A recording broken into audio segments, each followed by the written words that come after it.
Why do you think your son is conservative? I have no clue. I'll let him answer that question. That's a bad answer. Hold on a second. You as a father should listen to your son. You shouldn't say, hold on a second. I listen to him all the time. But hold on, but then you just said you don't know. I don't know where he went so bad. I mean, come on. It's like, I don't know where he went wrong. I don't know how he went off the rails. Would the smarter of the two like to chime in here? Yeah.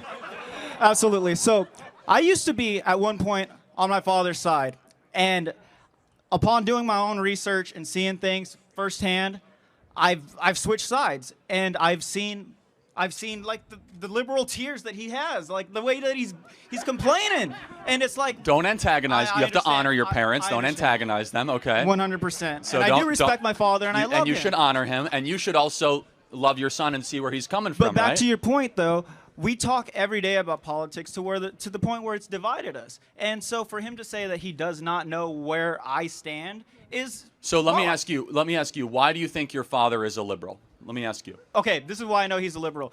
Because he voted for Kamala Harris, and he didn't even know why.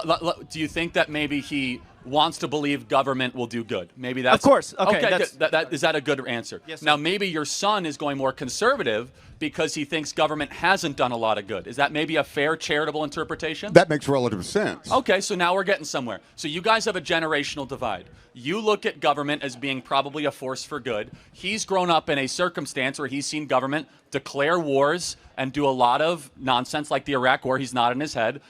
Trigger the financial crisis, only accentuate income inequality. So what I'm just saying for you two, because a father-son divide is more important than politics, is really try to come down at what generational perspective do they have. Finally, where do you get your news from? You, baby. Okay, sir, where do you get your news from? I don't watch any kind of video media at all. I get it mostly by reading, and I go through a broad spectrum of different sources. So here's what I'll just say in closing, guys, is that never let politics get in the way of the beautiful relationship between father and son. My advice first is for the son to the father, understand he comes from a different generational perspective. He thinks government is probably a good force and, that we shouldn't question our institutions. Now, your son, understandably, is seeing it harder than ever to own a home. He's seen a border wide open. He's seen lies from politicians. He's seen the enrichment of the ruling class. And instead of interrupting and want to get in an edge smartly, be like, maybe my son is processing a way that I might not agree with, but he's growing up in a different circumstance than I ever would. Charlie Kirk was one of one,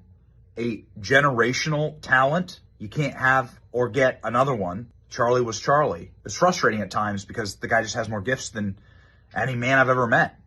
He was prophetic.